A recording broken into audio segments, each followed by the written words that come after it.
Bundan bir yıl murda болуп өткөн окуядан каза болгон 36 жараныбызды эскерип ошолорго ыраазычылык билдирүү максатында ошолордун энесине арнап спорттук иш-чараларды уюштурган элек. Ошол күндө бүгүн аткаруу алдында турабыз. Азыр ошол кечени ачуу үчүн Кыргыз Республикасынын гимни менен баштап берсек.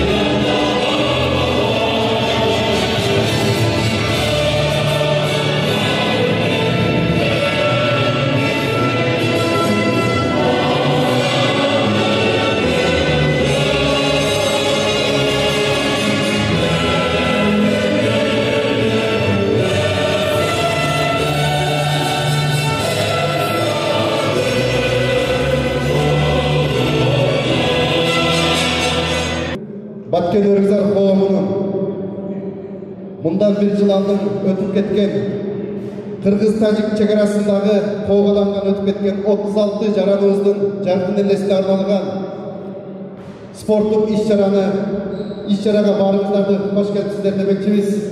Иш-шараны ошол 36 жаранның арбарларына Құран оқу менен дагы баштап койсок. أعوذ بالله من الشيطان الرجيم بسم الله الرحمن الرحيم الحمد لله رب العالمين الرحمن الرحيم مالك يوم الدين إياك نعبد وإياك نستعين اهدنا الصراط المستقيم صراط الذين أنعمت عليهم غير المغضوب عليهم ولا الضالين.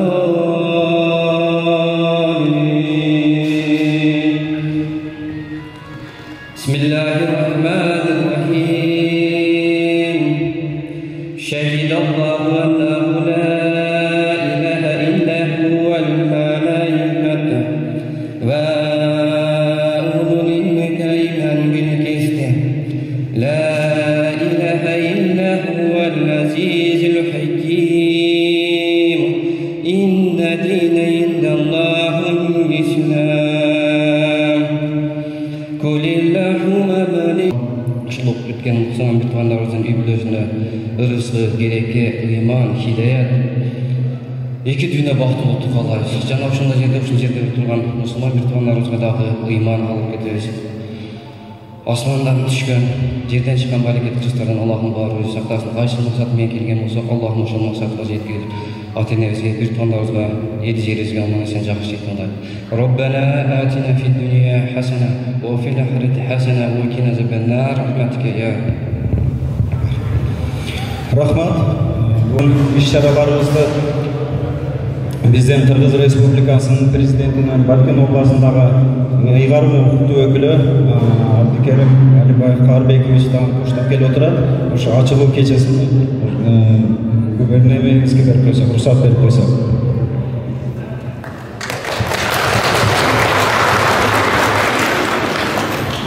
Саламатсыздар, урматтуу мекендештер,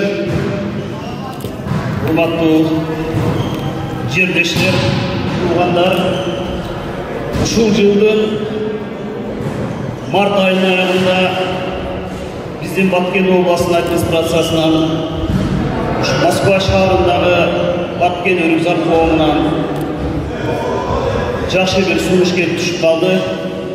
Ушул Москва шаарында 3-4 майда Баткен областындагы 2021 жылы 28-29 апрелдеги болгон Кыргыз Тажик чекарасындагы коомдо бизден өтүп кеткен мекендештердин элесине Куран окуу менен бир спорттук иш-чара уюштурабыз деп чакырылып калдык. Бул маселени мен туура деп чечтик. Себеби дегенде азыр бизде да бир жака чыгыштагы оор Баткенден бирок демалыш күндөрүнө туш келип калган экен. Атайын муну биз өлкө башчылык өзүнөн уруксат сурап ушул жерге келип отурабыз. Ошондуктан урматтуу биздин өрүкзардуу Баткен мекендештер, сиздер менен биз көрүшкөнгө чоң кубанычтуубыз.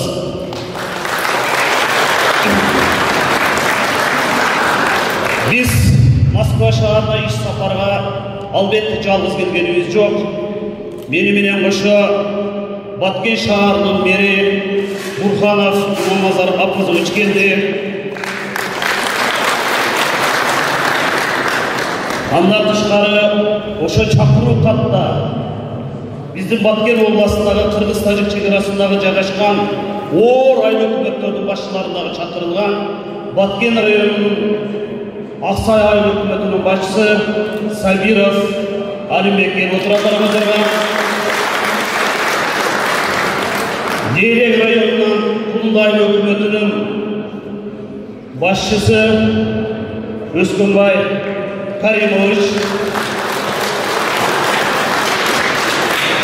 андан тышкары бул жерге коноктор ошол биздин обул администрациядан жана Баткен шаарынын мэриясындагы балдар келип отурат. Урматтуу мекендештер, сиздерге чоң ыраазычылыгыбызды билдирип кетебиз. Себеби дегенде сиздер Баткен эли менен тынымсыз байланышта, тынымсыз Баткен эли жерин ойлоп, алыста бөтөн жерде, бөтөн элде жүрсөңөр дагы жүрөгүңөр Баткен деп соккондук үчүн биз бул маселени бул жака келиш сапарда сүйүнүп келгенибиз жок. Бул жерге келип кетишибиз дагы биздики чоң жоопкерчилик. Сиздердин алдыңыздарда, Баткен элинин алдында, ошону менен өлкө башчысынын алдында биз бул иш сапарды азыр айтып кеттим, атайын өлкө башчысынын өзүнөн уруксат сурап келдик. Министрлер кабинетинин башчысы атайын буйрукка кол койду бул жака келиш үчүн. Ошон үчүн атайын сиздерге келип, бул жерге иш сапарыңыз, иш чараңыздарга катышып, ошону менен бирге Москва шаарындагы жашаган биздин Баткен эли менен сүйлөшүп, кандай көйгөйлүү маселелер бар, ошону менен бирге биздин өкүлчүлүк менен кандай иштеп жатасыздар, кандай жардам бериш керек, ошонун баарын биргеликте сүйлөшүп, мен мунун баарын жазып, мен муну мамлекеттик деңгээлге чейин сунушту беремин.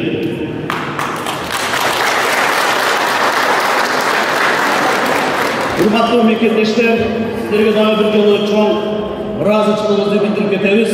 Мына бүгүн бизди шейит кеткен мекендештерге Кур'ан окугандабыз. Биз жакын эле массалык маалымат каражаттарынан угуп атсаңыздар керек, 29-апрелде дагы Баткен шаарында 36 шейит кеткен биздин мекендештерге Кур'ан окуп жакын кылгандарды бүт эле элге биз атайын ооз ачыруу уюштуруп Кур'ан окудук. Албетте алардын элеси дайыма биздин элесибизде калат. Бул балдар жөнөкөй жөн кеткен жок. Чегара деп, Баткен элим деп, Баткен жерим, жалпы Кыргызстан деп кетти. Ошон үчүн урматтуу мекендештер, сиздерге дагы бир жолу ыраазычылыгымды билдирип кетейин. Ушул жерде бирге жолугушуп атканыбызда, ушундай биримдикте иш-чара өткөрүп атканыбыздарда, алыста болсоңуздар дагы Баткен эли бир болгонуңуздарга чоң ыраазычылыгымды айтып кетем. Бүгүнкү спорттук иш-чарага биз да жөн келгенибиз жок. Бул спорттук иш-чара баарыңыздарга билгендей, өзүңүздөрдүн сунушуңуздары менен өзүңүздөр чечтиңиздер. Бул губернатордун кубогу деп. Ошондуктан биз дагы бул жерге бүт жанагы грамоталарды, акчалай сыйдыктарды бүт биз өзүбүз менен кошо ала келгенбиз. Ошон үчүн ошол кубоктор, бериле турган кубоктор, ушундай айтканда жана переходящий кубоктор болуп калсын. Спорт адамды бириктирет, спорт адамдын ден соолугун чыңдайт. Спорт бул биздин ынтымакчылыгыбыз. Баарыңыздарга чоң рахмат.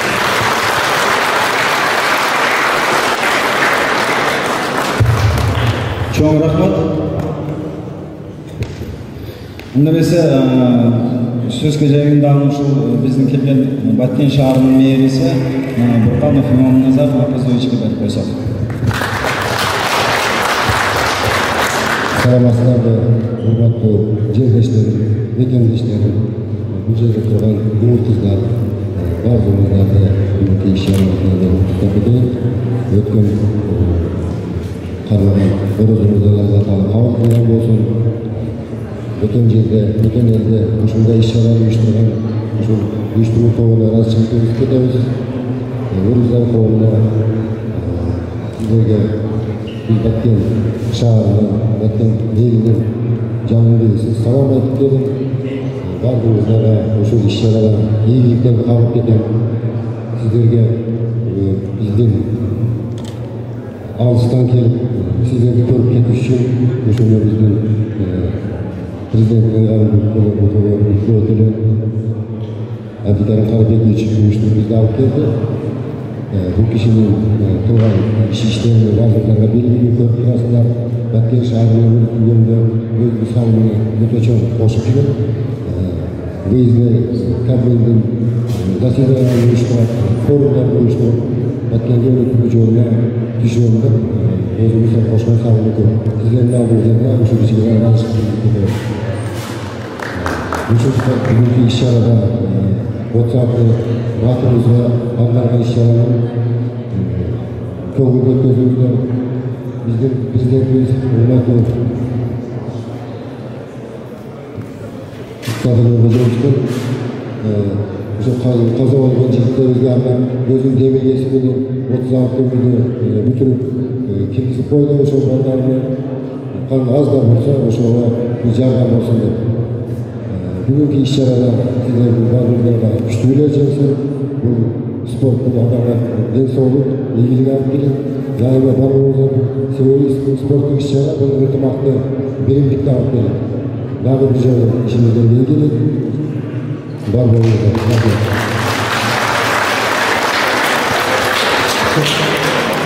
Чоң рахмат. Азыркы сөздү биздин Москва шаарындагы жана Москва областындагы Жогорку Кеңештин алдындагы атайы өкүл Расулов Сагынбай Акматовичке сөз берилет. Расулов Сагынбай Акматович. Саламатсыздарбы, урматтуу менин жерлештерим, мекендештер. Мына бүгүн баарыбыз Москва жергесинде Баткен Өрүкзар коому тарабынан, ушул Баткен Өрүкзар коомунун мүчөлөрү тарабынан уюштурулган жана жалпы эле Баткендик ушул жердеги миграцияда жүргөн мекендештердин жардамы менен чоң салтанаттуу ушул Баткен жергесиндеги өзүңүздөр билген мекендиктин бүтүндүгүн сактоодо, элдин амандыгын коргоодо шейит кеткен 36 жараныбызга арналган азимге мына катышып отурасыздар.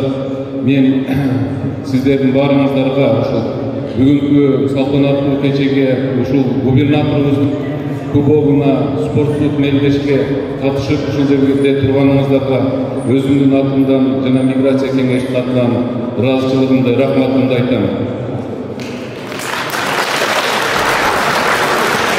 Урматтуу Абдикарим Карабекович, сиздер жетектеп келген делегация сиздерге дагы чоң рахмат.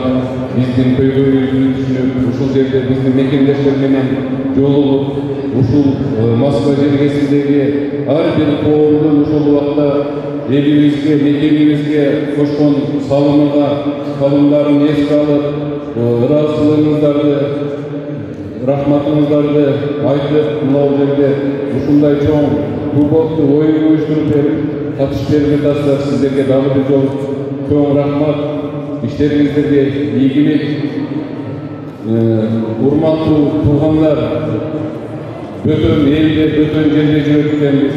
Мен айтып кетет элем, ошол алыс жерде жүрүүгө карабай, ушул жерде ушунчалык мүмкүнчүлүктү түзүп, бизге шарт түзүп, ушундай чоң иш-чараны өткөрүп берип жаткан Баткен Өрүкзар коомунун төрагасына, мүчөлөрүнө, Баткен элине, тургундарына ушул жерде иштеп жаткандарга баарына ыраазычылык, рахмат айтам.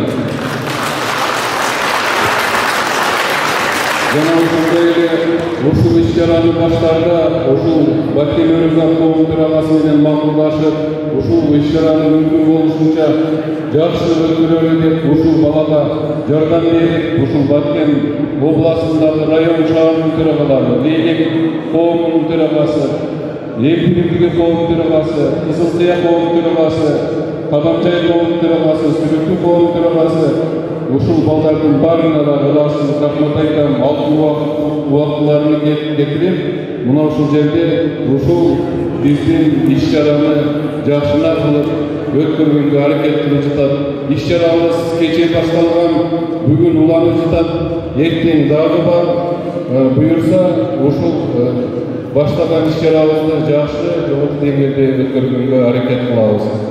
Алдына да урматтуу биздин Кыргызстандан келген делегация аз-маз кемчиликтер болгон болсо сиздерден алдын ала өзүр сурайбыз, кечирим сурайбыз. Эми бөтөн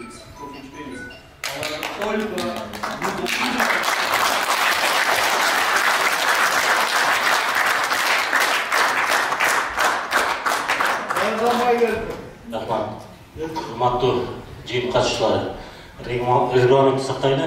Азыркы Баткен шаарынын мэри Имамназар Апозовичка сөз берерден мурда Баткен шаары боюнча видеоролик бар экен, ошо менен таанышып алыңыздар. Андан кийин сөздү Баткен шаарынын мэрине берели.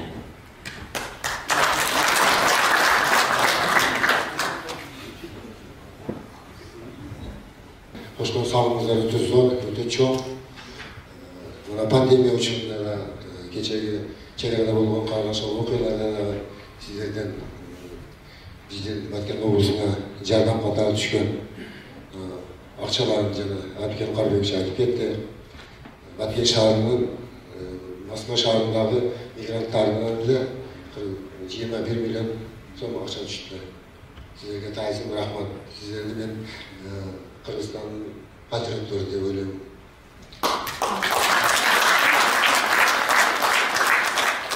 Өзүңүздөр ата-энени, бала чаганы багам деп, ошолорду окутам деп, өзүңүздөр талаада жүрүп, ушунчалык жардам берип, биздин Баткен элине, Баткен жергесине кошуп аткан салымдарыңыздар өтө зор, чоң деп эсептейм. Айтып кете тургансыз, чек арада кандайдыр кагылышуулар болуп кеткен учурда бардык элди көчүрүп чыгарган мезгилде бардык Баткен шаарына келет. Баткен шаарынын ошолорду качып келген туугандарыбызды бардыгын биз Баткен шаарынын мэриясын тейлейбиз. Ошого биздин Баткен шаарынын кеңешинен, жергиликтүү бюджеттен биз акча караштырып койгонбуз. Специалдуу ушуларды келгенде жакшы тамагын берип, жана турган жерлерин карап, бул биздин милдетибиз, элибизди коргош. Дагы бир айтып кете турган нерсе,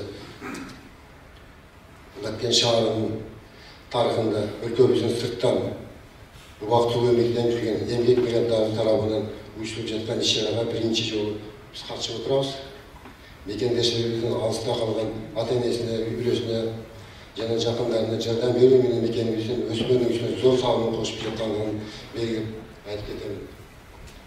Өзгөрү чет элде жүргөнүнө карабай, мекендештерибиздин, элибиздин маданияттын, тилин, тарыхын унутта калтырбай, маданий, массалык жана спорттук иш-чараларды өркүндөтүп, коомдук уюмдарды түзүп, миграцияда жүргөн жерлештерибизге жакындан жардам берип жатканы бизди өтө кубандырат. Чет жердеги тынччылыкка карабастан журтубуздун башыга түшкөн кыйын учурларда элибиз менен бирге болуп, муктаждыктарга жардам берип, шаарыбыздын өсмөмүзүнө кошкон салымыңыздар үчүн баарыңыздарга терең ырахмат билдирип кетем. Биздин Баткен шаарында 2021-2022 жылы аткарылган кичине видеоролигибиз бар. Ушулардын баардыгы көп убакыт созуп кетет. Ошону карап чыксаңыздар, анан суроо жооп болсо жооп берейин. Сөздөрдөн көп болуңуздар. Эми суроо жообуңуздар болсо даярдап турсаңыздар. Азыр биз сыйлык тапшырууга жеңип өтсөк, азыр алгач Кыргыз Республикасынын Баткен облусундагы ыйгарымдын укуктуу өкүлүнүн сыйлыктарын тапшырып койсок, анда Аткар Карбек сизди чакырып койсок, биздин Баткен облусундагы активисттерге алып келген тапшырык.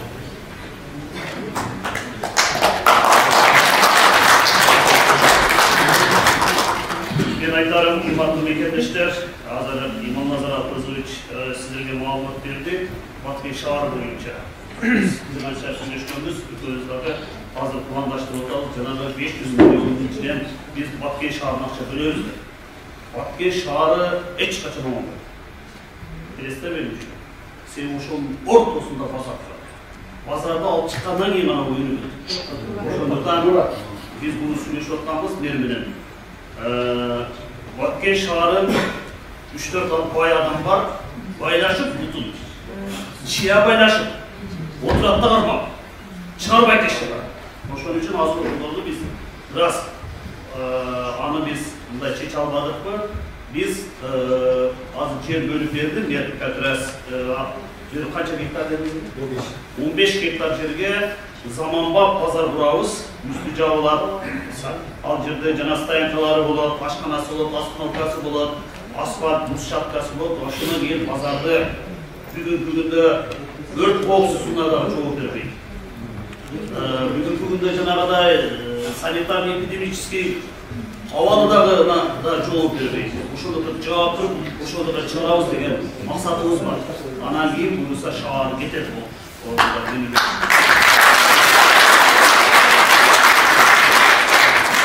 Kırgız Respublikasının Prezidentinin Batken Oblusundagı Ыйгарым Укуктуу Өкүлүнүн 2022 yılın 22 aprelindeki номер 119 buyruğuna layık Batken Oblasынын социалдык экономикалык өнүгүүсүнө кошкон зор салымы, коомдук иштерге активдүү катышкандыгы, жана кызматтык милдеттерин мыкты аткарып жетишкен ийгиликтери үчүн Кыргыз Республикасынын Президентинин Баткен областындагы Ыйгарым Өкүлүнүн Арда грамотасы менен төмөнкү атуулар сыйлансын. Расулов Сагынбай Ахматович, Кыргыз Республикасынын Жогорку Кеңешинин төрагасынын алдындагы миграция маселелери мекендештер жана диаспоралар маселелери боюнча өкүлү. Сагынбай Ахматович менен урматтуу мекендештер, бул киши ошол тополгон убактагы Баткен жергесине барып өзү ал жерде бизден кабар алып дегендей бир жакшы сөздөрүн айтып жардам берип келди. Ошол үчүн чоң ыраазычылыкты билдиребиз. Бүгүнкү күндө чынында эле мекендештер ошол менен Кыргызстандын бүт ушул жакта убакыт иштеп жүргөн биздин мекендештер ошол 2021 жыл чатакында жалпысынан Баткен шаары, кечирип коесуңуз, Москва шаары, обласы биригип 22 миллион акча бериш силерде. Bizde büyük para cazgı turar, ошол үчүн чоң ыраазычылык берем, сиздер дагы Баткен элинин атынан муну баардыгы. Уланбек Омарбаевич, Москва шаарындагы Баткен Өргүзар бирикмесинин төрагасы.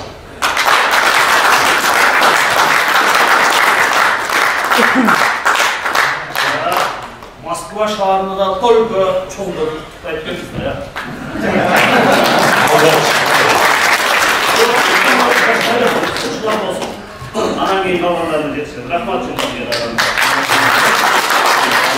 Камалов Султан Абдумомунович, Москва шаарындагы Баткен Өргүзар бирикмесинин негиздөөчүсү.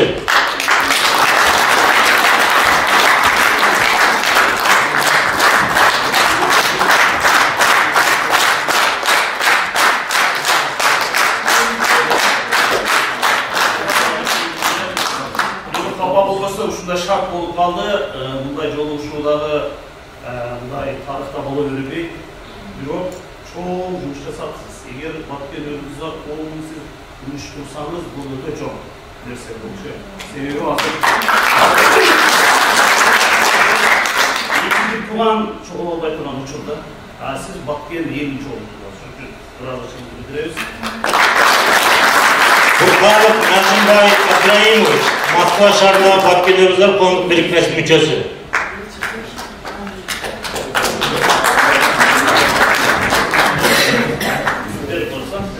Парманов Абдыкадыр Садыкович, Москва шаарындагы Баткен Өргүзар коомдук бирикмесинин мүчөсү.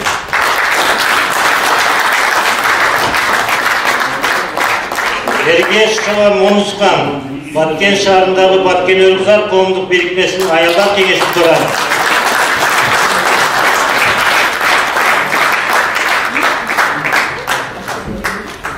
Baymatova Urmat Acımatovna, Moskva şehrinde Batken Oblastlık Kız Gelinler Kengesi'nin törayı.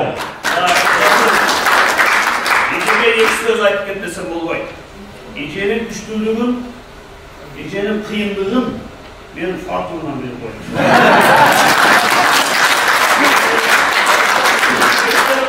Geçmese kalmayız. Çok da yine size bir görünürüzde bir hareket vardır işte. Bence hoşuma ki sizler var bakımda.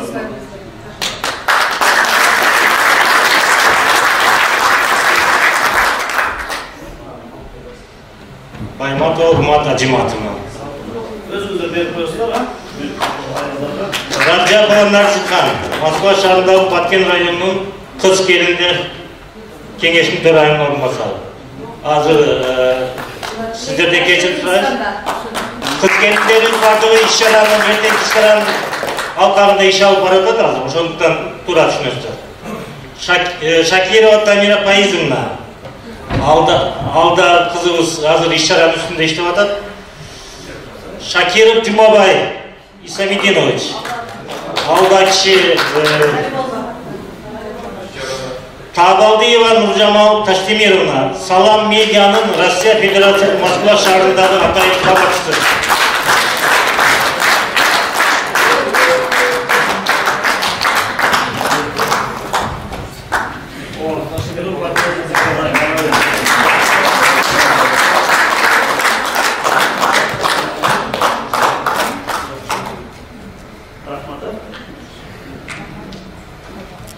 Kırgız Respublikası'nın Prezidenti Batken Oblastlığı Hanım Kutlu Irgazçılık barabı menen.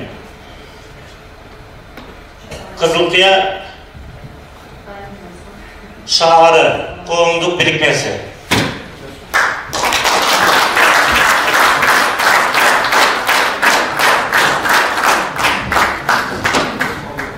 Abdülmalik Spormaç.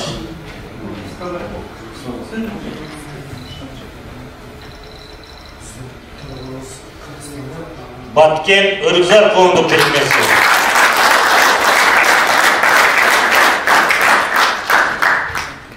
Qadamjay rayonunun Qayrımdуулuk fondunun Kız Gelinler Kengesi.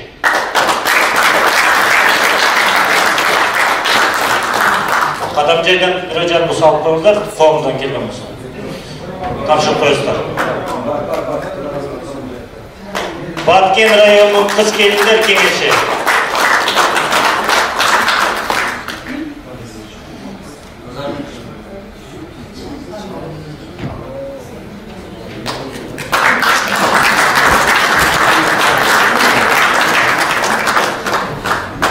Doğru düşünüyorsun. Kız Gelinler az vardı işçilerin üstünde jürettir o şun için.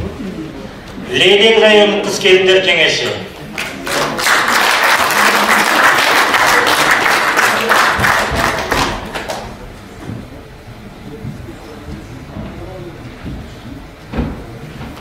Jana Kızılkaya şehrinin Kız Gelinler Kengesi.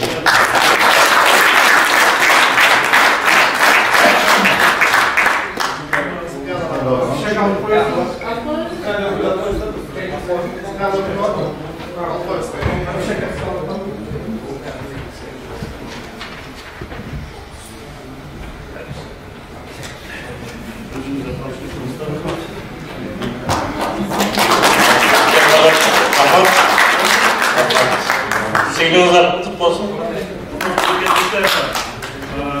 Az da olsa sazlar koysa sizlerle cumhurumuzlarda bağlar, sizlerle bir kanday bir stimul olsun der. Şunday bütün yerleri göster, şunun için yüzünü razıçılığınızı bildirip koyalım. Hayır, şunday bir sınırlı varaçlarına geldik. Var bize hoş olsun. Bir daima birlikte maksatlı olur.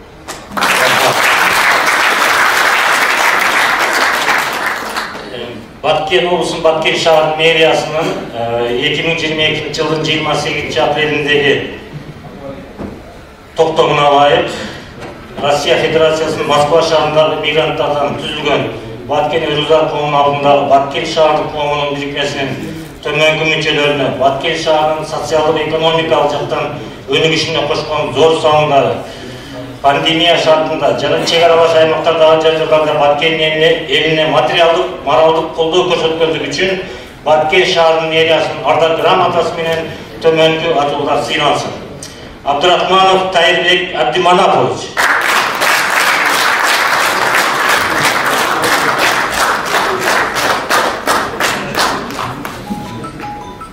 Ташбаев Қуатбек Сүйінбаевич.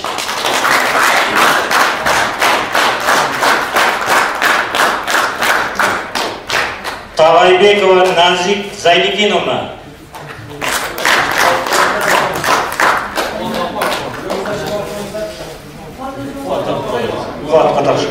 Құдайбердиев Султанбек Қадырович.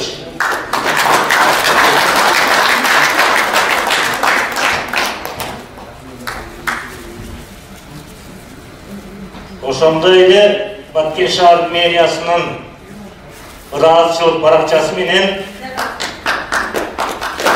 Маматова Калыбы Каримовна.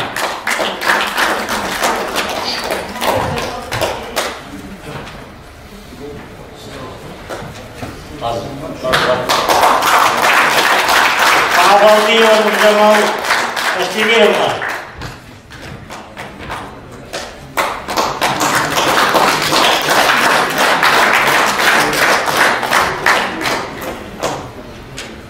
Гүлжигитова Айнура Сыдыковна.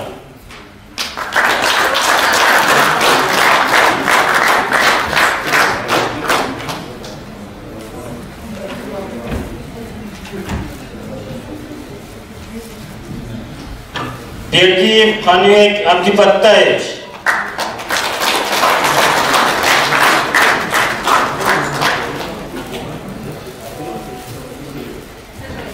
İşaret ekin.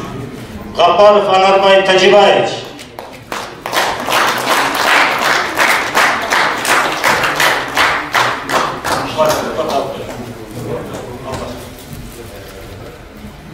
Kadırov Maratbek Abdurazakoviç.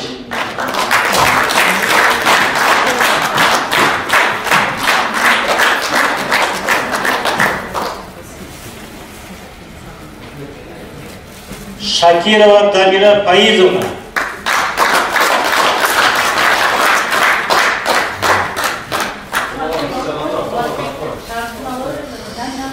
Хочкоров Уланбек Маматалиевич.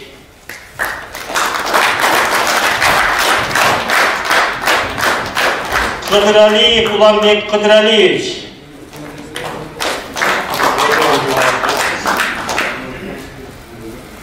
Абдисаттар уулу Закирбек.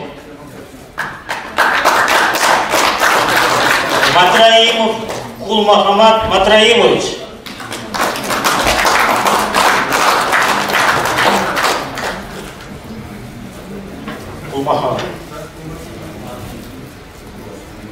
Таңатаров Бөрібай Маматович.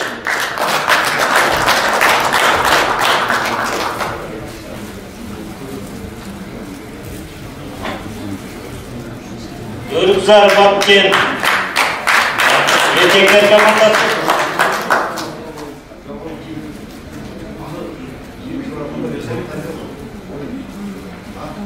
Азыр волейбол, футбол менен дешне дагы бар экен сыйлыктар. Аны ошол жерде сыйлоо аз жерде тапшырып уруксат этсе. Рахмат.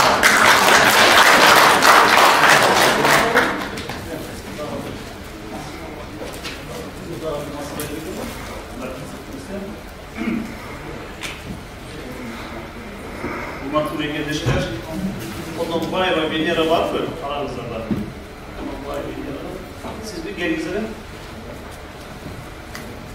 Bizde Urmatlı mekendişler, bizim şu Moskva şaharında Cevabı Россия Federasyonunda şu diyeceğimiz işledikken üzümde söylen gelip bu diyeceğimizde negizge jasagan jumuşları Kırgızdın çınığı kalar eкен, Kırgızdın uluttuk kiyimlerin bağrına tanıtıp bugünkü bir Россия Federasyonunda şununla birge Moskva şaharında bulup жатқан konkurslara ар кандай иш-чараларды уюштурган эжебиз ушул кичинекей кыздарыбызды бүгүнкү күндө биздин балдарыбыз азыр ушул жерде турган контингенттин баары туура түшүнөт, что такое говорить, что такое национальная форма деген баары туура жакшы түшүнөбүз. Бирок биздин балдар кааласа да колдон көз каранды. Себеби балдарыбыз унутуп кетип жатат кээ бир нерселерди. Ошон үчүн балдардыга дагы ушундай бир конкурстарды уюштуруп, жашынакай кичинекей садиктеги кыздарга дагы бир конкурстарды уюштуруп, ушундай бир кыргыздын чыныгы жанагыдай этникалык же болбосо улуттук кийимдерин жайдырып көрсөтүп ушундай бир иш-чара уюштуруп атыпты да. Андан тышкары ушул Манас, Себетей, Сейтек китептери менен айтып берип ушундай бир канча иш-чараларды уюштуруп атыпсыз. Ошон үчүн биз жөн келбейли жалпы эле өзүңүз Ош областынан, бирок Баткен областы бүгүнкү только Баткен эмес, Кыргызстан өлкөсүндө турабыз бизче. Ошон үчүн сизге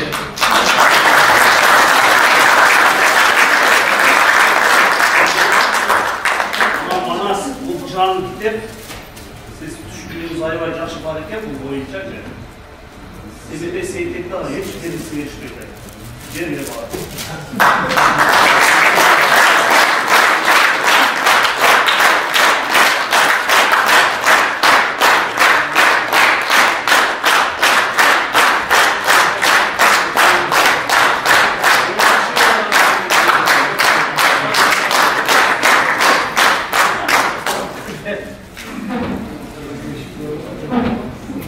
Рахмат, урматтуу жыйын катчылары, сыйлыгыңыздар кут болсун.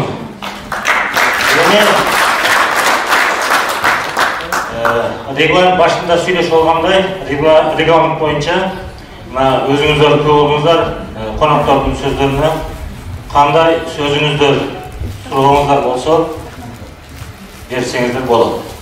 Алгач мындай тартипте эмне өзүңүздөрдү тааныштырып алгач, анан кыска-мыска так жооп берсеңиздер. Сиздерден сураңызчы. Мен суроом бар, мен жумушка чыгып Өзүңүз тааныштырып, мен Сүрүт шаарынан болом. Кимге бересиз? Ошону айтып анан кимге? Абдикарим Карабековичке берем. Мен Сүрүт шаарынан болом, Жолдош Санжарбек. Абдикарим Карабекович, келгениңизге өтө ыраазымын. Сизди жаңы губернатор болуп шайлангандан мен өтө ыраазы болгом. Себеби дегенде военный стратег деп мен сизди жакшы билем. Экөөбүз теннис ойногонбуз. Военный стратегсиз. Жок, сен нормал теннистин жыйынтырып болуш. Теннис боюнча өтө күчтүү киши.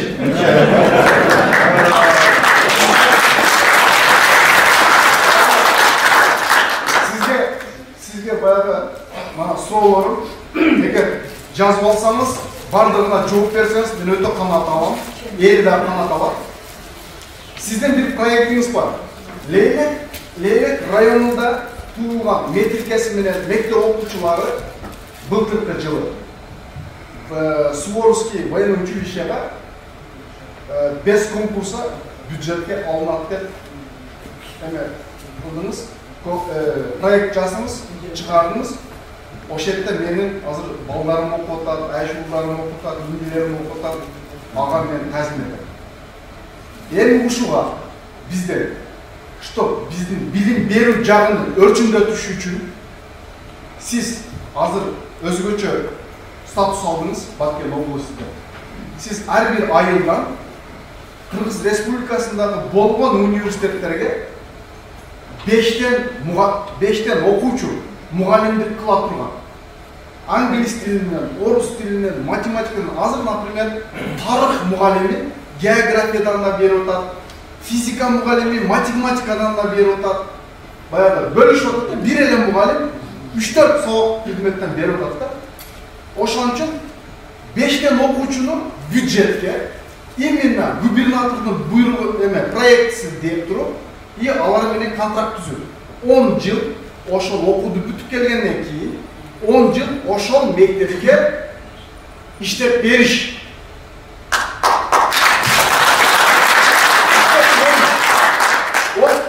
Мейли, баягы турмушка чыгып кетеби, көлгө чыгабы, нарынга чыгабы, но 10 жыл ошол проект менен чыккандан кийин ошол жерде иштеп бериш. Специализация боюнча. Андан кийин, например, Лейлек районунда Исфана шаарында, Тайлам айыл өкмөтүндө Ödede bir ayı var. O şehirde okuyan bir okuyucu İngiliz dilden Respublika'dan birinci olimpiyadanın birinci besini aldı.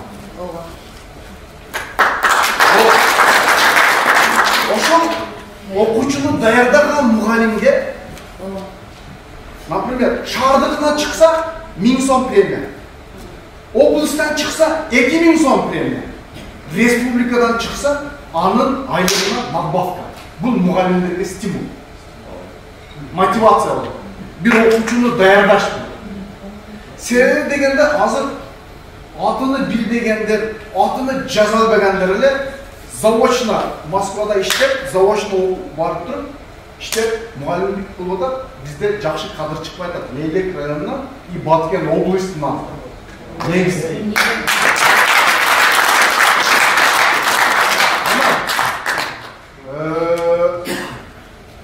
Вот именно врачтар бойынша bizde hazır именно мына мен билишим бойынша Сүлік шаарынан 3-4 врач Москвада иштеп жүр.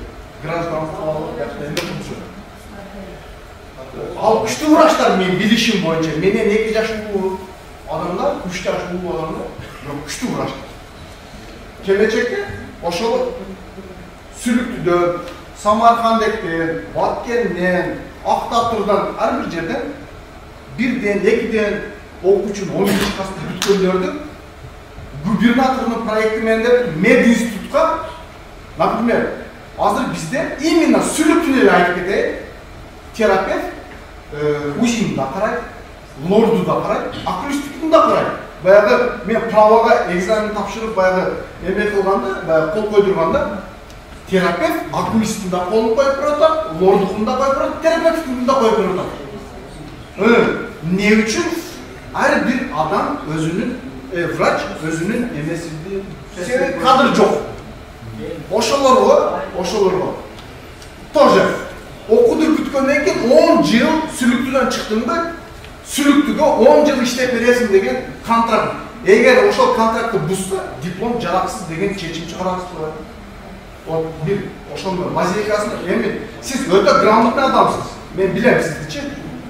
Сиз грамотный адам, азыр, например, мен карап турдум, кагазды бир тиктеген жоксуз, бир окуган жоксуз, өзүңүз даярданып келипсиз. Мындай аратысыз да чатки түшүндүрүп бердиңиз. Урматтуу, сиз мындай суроону тагырак берсеңиз, мына комментарий жетишкени жок, комментарий кереги жок. Муска азыр бул жерде адамдар каттаганда берсин. Правоохранительный орган боюнча ошол кадровый вопросуда карап коебуз.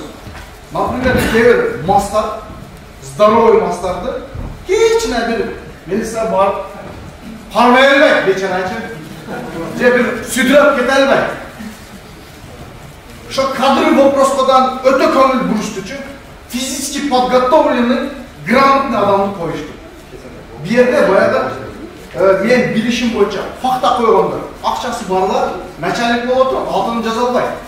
Мына грамотный адамдар мүмкүнчүлүгү жок, эмеси жок, чыга албай атат.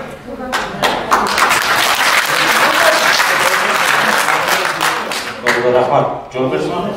Жок, мен ошол суроолорума анан жооп күтөм да, мен берип коеюн суроолорду. Жок, кыска муска берип келди, бул башка адамдар турат. Тармак боюнча берип атам.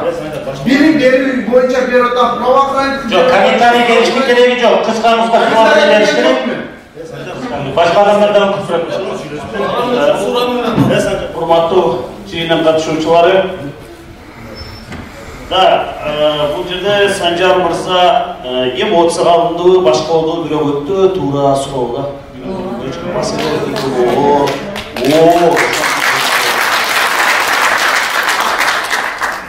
Биринчи кезекте айтканда, урматтуу мекендештер, 2021-жылы былтыр келип, чынында эми Баткен областы мен үчүн жат област эмес. Менин кызматтык жашоом Баткен областы менен байланыштуу. Менин балдарым да ошол жакта төрөлдү, өзүм да кызмат кылып жүрдүм, чек ара кызматында. Баткен менен да кайсыл жерде чын чатак жакта ошол жака барган менен бардачы. Ошол үчүн Баткен областындагы жалпы маселелерди мен жакшы билет элем. Былтыр аскер кызматкерлери боюнча дагы азыр бүгүнкү күндө көйгөйлүү маселе болуп турат да. Анан мен ал жака 77 баланы өткөрдүм. Аскердик окуу жайына Баткен областы боюнча 77 курсант кылдым. Анын ичинен 57-си жанагы Суворовскийге, 20-сы Жогорку Россия Федерациясына кетти. Анын ичинен Бишкекте военный окугандары бар. То есть ошондо жалпысы 77 болду, урматтуу мекендештер. Буюрса ошонун 30-ы бүтсө дагы, калганы кетип калса дагы, Баткен облусу үчүн дагы бир чоң нерсе болду. Себеби дегенде жергиликтүү кадрдан көп нерсе зависит этет да. Анан айтканым кийинки маселе бул мугалимдер боюнча айтып кеттим, өтө жакшы, туура. Былтыры мен атайын билим берүү министрлиги менен сүйлөшүп, ал жерде 33 бюджет чечип берди. Мисалы, билим берүү министрлиги андан тышкары мен азыр ошол балда кыздарды таба албай жүрөм. 3 кызды, бирөөсү Славянскийге, бирөөсү Медакадемияга, бирөөсүн дагы бир кайсысы бир окуу жайын өткөрдүм эле да. Өтпөй калгандарды өтпөй калып топола кылып, звонок этип атып, кайра мен жөнөтүп, кат жаздыртып, билим берүү министрлигине кирип өтүш керек деп атып, ошолорду мен 3-өөр өткөрүп өттүм, ошол боюнча таппай атамын азыр. Бирок окуп атса керек деп ойлойм, окусун. Мага башка эч нерсе кереги жок. Анан жанагы жакшы окутуу боюнча стимул болуш үчүн өтө туура нерсени айттым, менде мында ой жок эле. Мен жазып алдым, Ильяс. Жазып атасың.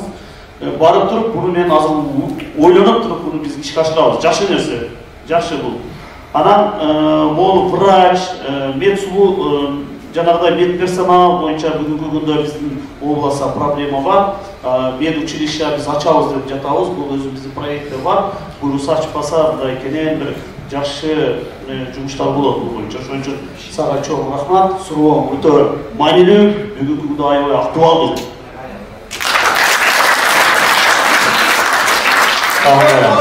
Визиткаңызды берип коюңуз. Мени азыр адамдар токтотуп койду. Менде өтө көп суроолорум бар. Сизгечи сунуштарым бар. Берет азыр, берет азыр. Урматтуу жерлештер, урматтуу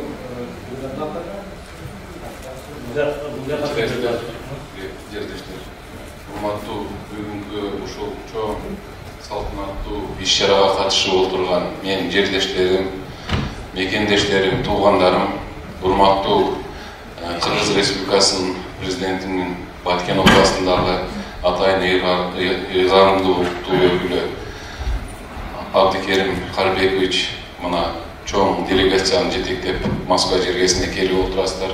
Бүгүн тарыхый күн деп айтсак болот. Мен ушул учурдан пайдаланып айтып кетет элем, ушул жерде урматтуу биздин Баткен областындагы ыйгарымдуу укуктуу өкүлүбүз Абдикерим Карбекович бул жерде Баткен областындагы чек арага чектеш айылдарда жашаган ушул Москва жергесинде жүргөн жерлештерибиз чакырылган.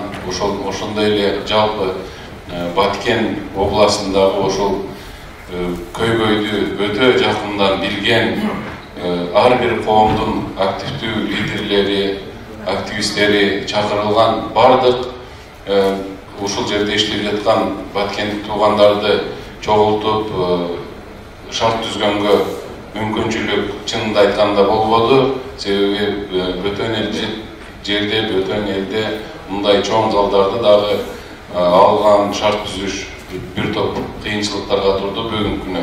Анан биз ушул Уланбек менен сүйлөшүп, Гүлнара Саматовна элчи эжебиз менен сүйлөшүп, кеңешип, анан ар бир Сүрүктүү коомунан, Кадамжай коомунан, Эл биримдиги коомунан, Лейлек коомунан, Кызыл Кыя коомунан, район шаардык бардык коомдордон Баткен областындагы 20дан делегаттарды чакырганбыз. Анан ошол 20дан келген делегаттардан да суранганбыз. Ошол айылыңыздарда болобу, районуңуздарда болобу көйгөйлүү, өтө бүгүнкү күндөгү актуалдуу суроолорду берип, сурап алсак аябай жакшы болот деп. Анан сиздер ушул биздин сунуштарды, чакырууну кабыл алып, мына бул тарыхта чынында эле биринчи жолу болуп жатат. Областтык жетекчи карапайым эл менен дейбизби, убактылуу иштеп жүргөн биздин мекендештер менен жолугушуп, көйгөйүн угуп отурганыңыздар дагы биз үчүн чоң сыймык. Бул жолугуудан кийин жакшы жыйынтыктар, жакшы маянаттуу иштер болот деген ишеничтебиз. Сиздердин иштериңиздерге ийгиликтерди каалайбыз. Анан менин кыска эле эки суроом бар. Биринчиси, мына өзүңүз жакшы билесиз, мен ошол Жаңы Жер айыл өкмөтүнүн тургуну катары суроо бергим келип жатат сизге. Менин бир туугандарым, ошол жердеги айылдаштарым, мындайча айтканда Тажикстан менен бизди болгон эле бир асфальт жол бөлүп турат. Муну баары өтө жакшы билет. Анан кечеги акыркы убактагы болгон окуяларда Москвада болсок дагы түнү менен уктай албай, баягындай аябай кабатырланган абалдарга түшүп аттык да биз. Жалгыз эле мен эмес, ушул жерде олтургандардын баары. Эмне үчүн? Биринчи менин суроом, эвакуация маселеси бүгүнкү күндө кандай коюлган? Эгер ошондой шарттар дагы кайталанып калса деген суроом. Экинчи суроом, мурда биз ушул жерде көпчүлүгү Союздун убагында окугандар отурабыз. Граждандык оборона деген болчу эле. Өзүңүз аскердик кесипкөй адам катары аябай жакшы билесиз. Ушул жактары кандай каралган? Ошол боюнча дагы границадагы эң орчундуу жерлерде иш-чаралар же болбосо кандай деңгээлде жумуштар болуп жатат? Үчүнчүсү, ошол Жаңы Жер айыл өкмөтүн ошондой учур болсо бир гана жол, бул Берсылнык жолу Маргун айыл өкмөтү менен байланыштырган. Мына кече тарых күбө, ошол учурдагы, ошол жерде кыйналган эл күбө, ошол кырдаалда, мындайча айтканда, эмне үчүн мен муну айтып жатам, машинелер пробка болуп калып атты. Катташ өтө кыйын болуп калып атты. Сизден кече биздин жыйын болду Жаңы Жер айыл өкмөтүнүн ушул Москвадагы мекендештердин. Ошол айылдаштарымдын суранышын айтып кетет элем, ошол жолду көзөмөлгө алып, жок дегенде 2 машина жүрө турган кылып, асфальт болбосо дагы бир талапка жооп бере турган кылып карап берсеңиздер деген сураныш бул.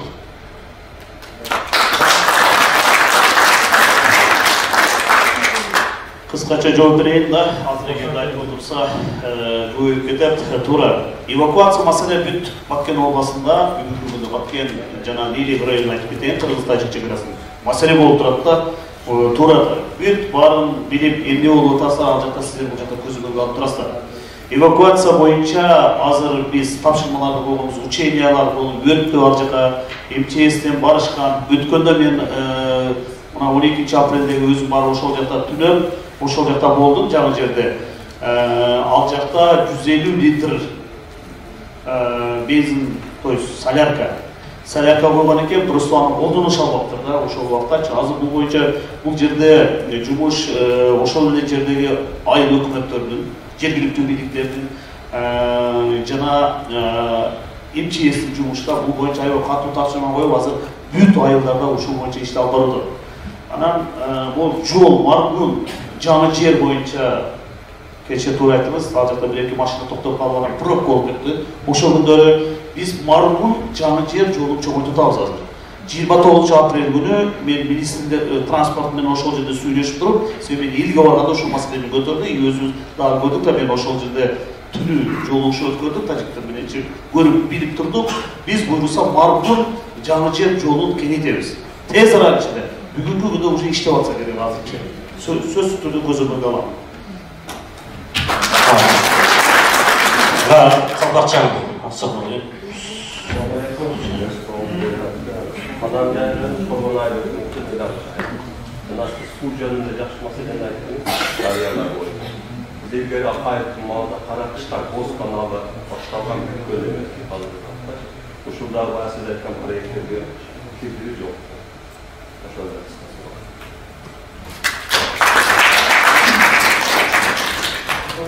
Кадамжай районунда үч корго боюнча майдан үстүндө бир бассейн деген өзүбүздүн жакшы бир проектибиз бар. Бул боюнчачы.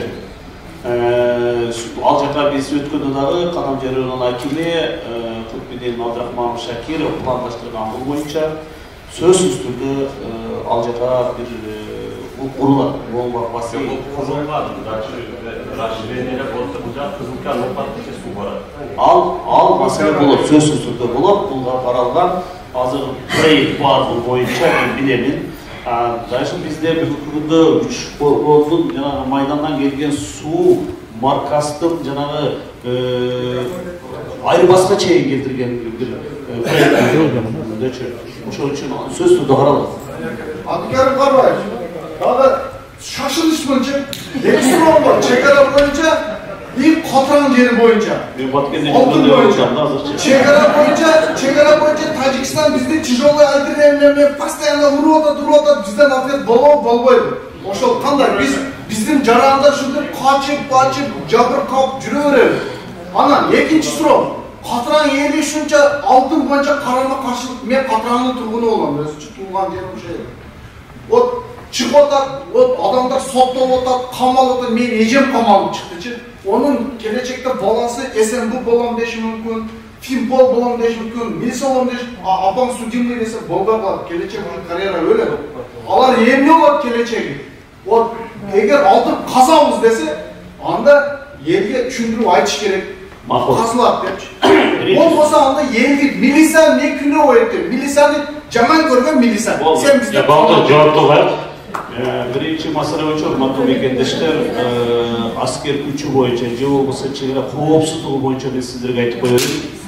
Эч качан мындай былтыр 2021-28-29-да ушул кайык жагылуу окуяны токтотуп калабыз деп аракет кылып бир кандайдыр бир мындай каттуу согуш болгон жок да.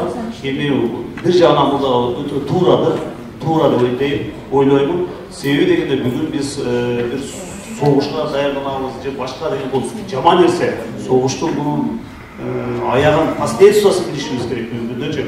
Bir o бүгүнгүдө эч ким коркпой. Мына көрүп жатасыздар биздин кыргыз армиясын кандай күчтөндүрүп атат, кандай гана техникалар келип жатат бүгүнгүдө.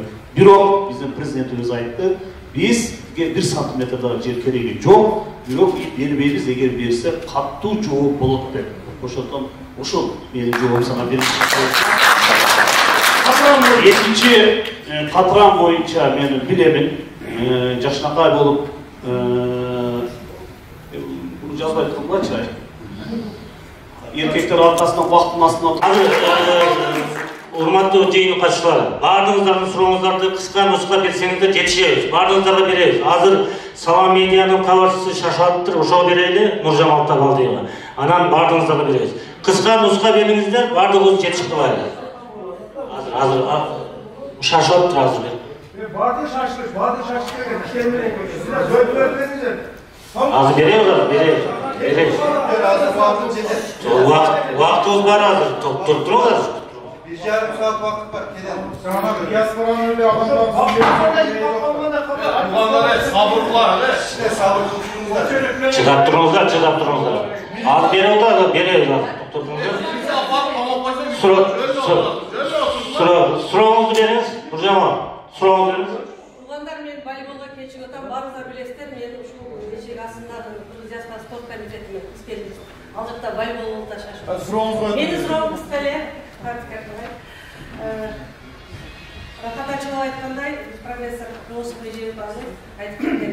Баткен областыны баардыгыбыз эле мен кылгам дей берет. Баткен областыны чындап келгенде согуш кылды, бахаристер кылды дегенде эле сынамда эле Баткен дегенде баары согуш эмес. Эми былтыр ушул мезгилде дисте мен дагы менин жооптом, иним дагы мен айнып райондун күндө ошол бизди эң эле баардыгыбызды кандай десем бизди ушул ойго чөктүргөн, бизди постоянно ойго батырган бир нерсе.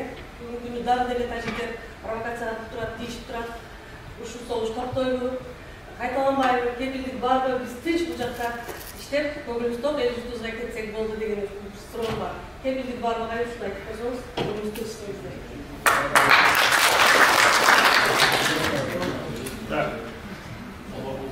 Урматтуу мекендештер, жерде кайсы жерге барсак дагы ушул суроо болуп жатат. Себеби эң негизги маселе бул ошол кепилдик болуп жатпайбы? Коопсуздук кепилдик болуп турат. Кайсы азыр Кыргыз-Тажик чегарасындагы жакын айылдарга барсак, ошол чучуктайбызбы депчи. Мына мен сиздерге чын айтайын, мына келе жатканда 3 күн мурун мен видео телефон менен сүйлөшүп атам Максат айылынын бүт аялдары менен кабинетте туруп, мен жетишпей атам. Не маселеңер бар десе, бар чогулуп алып туруп видео менен сүйлөшүп атабыз. Мисалы, бул дагы бүгүнкү элге жакындыктын бир ыкмасы мындайча айткандачы. Себеби бизде Кыргыз мамлекетинде бүгүн биздин өлкө башы ушундай тапшырма коюлат, эл менен жакын болсун. Бийлик менен коомдун ортосунда ишенич пайда болсун депчи. Ошон үчүн биз азыр эл менен аябай тыгыз иштеп жатабыз. Мен эң тынчсыздандырып турган маселе ушул сиздин сурооңуз менде дагы турат. Бүгүнкү күндөчү. Ошондуктан азыр ошол бир жылга карата 28, 29, 30 ар кандай басалык каражаттарында ар кандай маалыматтар чыгып турат. Бирок Тажикстан тараптан даярданып атты бир жылдыкка, Кыргыз тараптан жана даярданып атты. Алар айтып жатат мисалы үчүн ошол жердеги чегарага жакын жайгашкан элдер чыгып кетип атты кээ бирөөлөр. Үйлөрүн таштап ушул күндөрү мен башка жерде бир кооптуу жерде туруп турайын депчи. Ошон үчүн биз жолугушууларды өткөрдүк. Анан кийин азыр жолугушууларды өткөрдүк десек, эми эл тендебиз. Аны туура түшүнүшөт. Ар кимде ар кандай ой, пикир бар, сүйлөй берет. Бирок жолугушуулардын натыйжасында биз мына акыркы айда, акыркы айлары 2022 жылы 28 январда 12 апрелде эки чоң бир мындайча айтканда вооруженный конфликтке айланып кетет эле. Бул нерсечи атыштык, автоматтар токтоп калды. Кереги жок, мен дагы өзүм ошол жерде жүрдүм.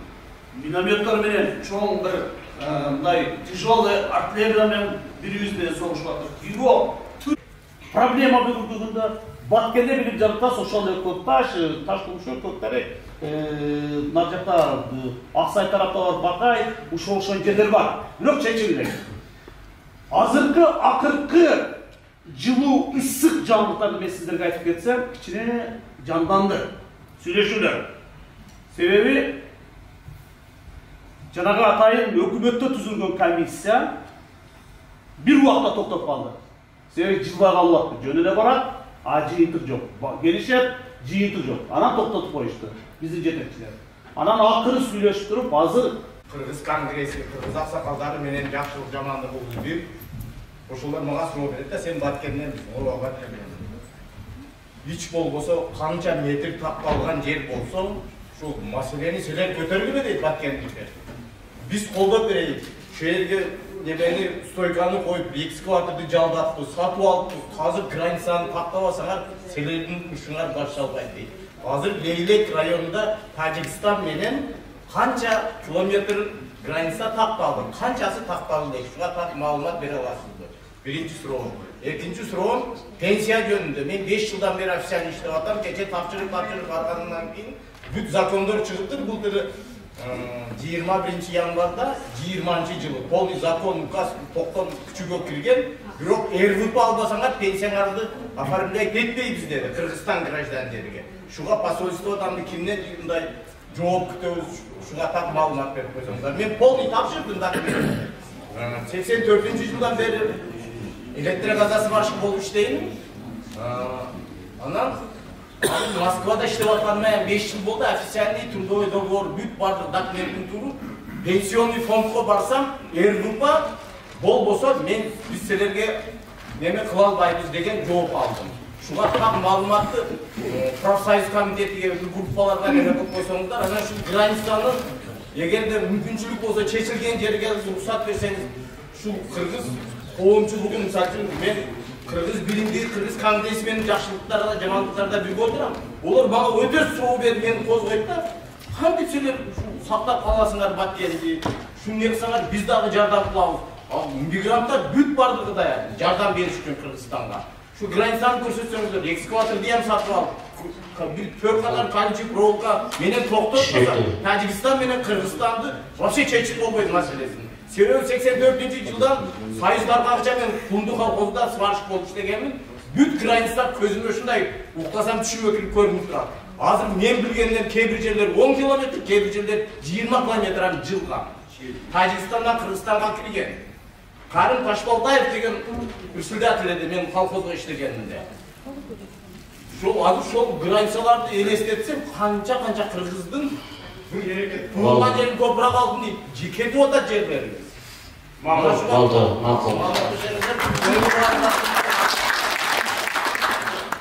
Мен siz aytmakçı tak cevap verip koyup, Batken olması Tacikistan ile bugünkü günde 673 kilometre çekti. Anın içine 379'u bugünkü günde taktalıp bitti.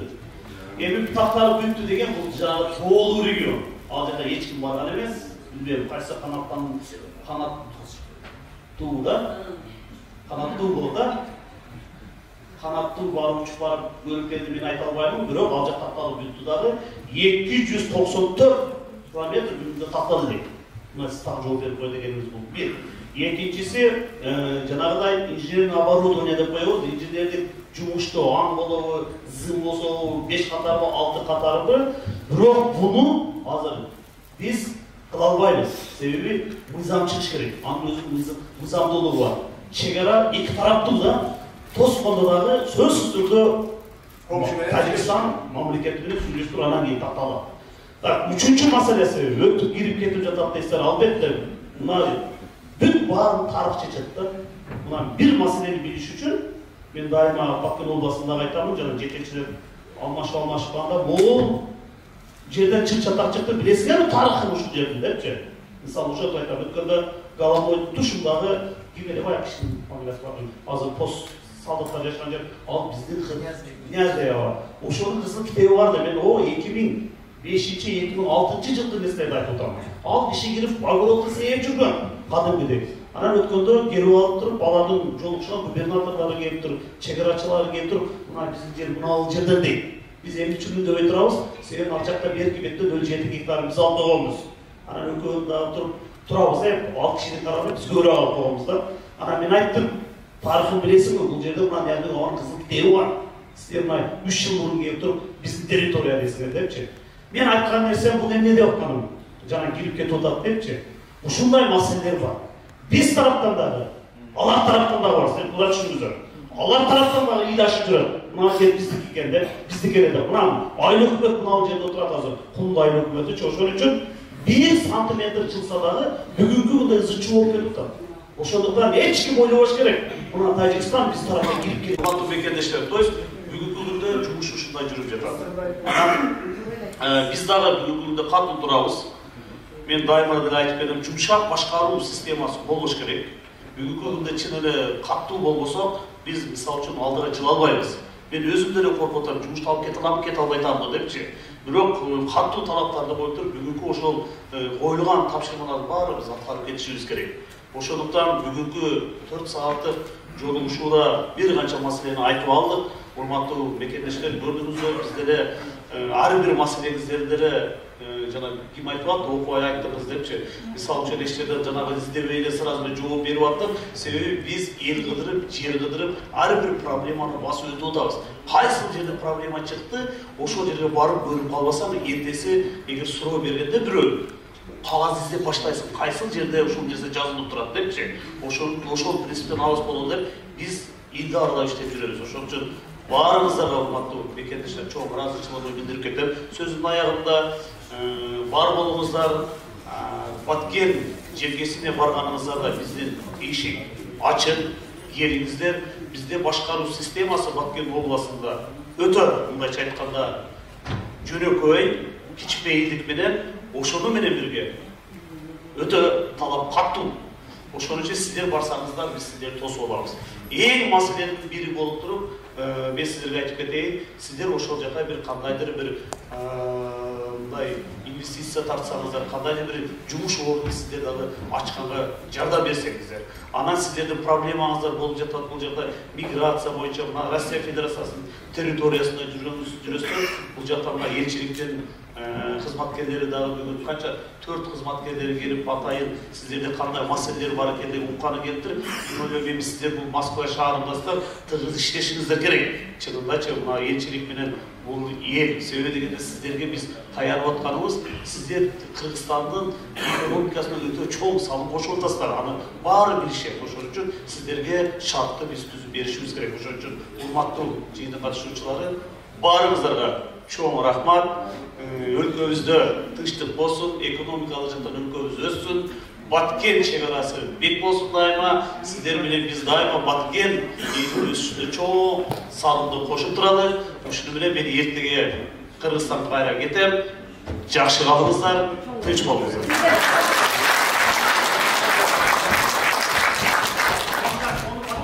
Бул жерде азыр ол журналды көтөргенде кайтпаңыздар, өзү сүрөткө түшүп алдыңыз деп кайтпаңыздар. Мен бул журналды чыгарганда бир тиын да бербейм дедим. Себеби сатылады экен. Буга чыгарышы деп кандай акча бериш керек экен. Бир тиын да бербейм. Бирок бул журналда бүт Баткен областынан, мына журнал Баткен областынан алынды. Ар бир коомдук ыйымдар. Кош келипсиздер, улуу мыйзамдар. Мына азыр кичебизди ачып бересиңдер, Ажикага сөз берели.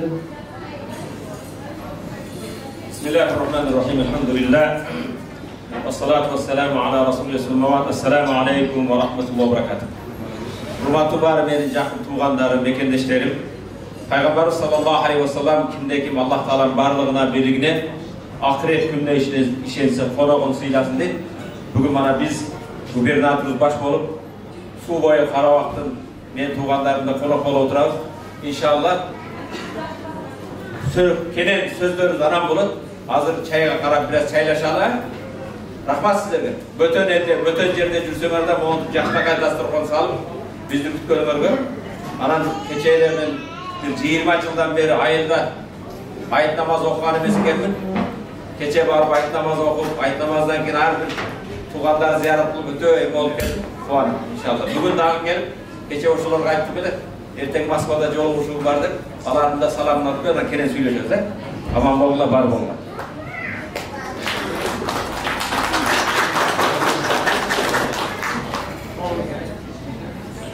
Hoş geldiniz. Tabak kanalında.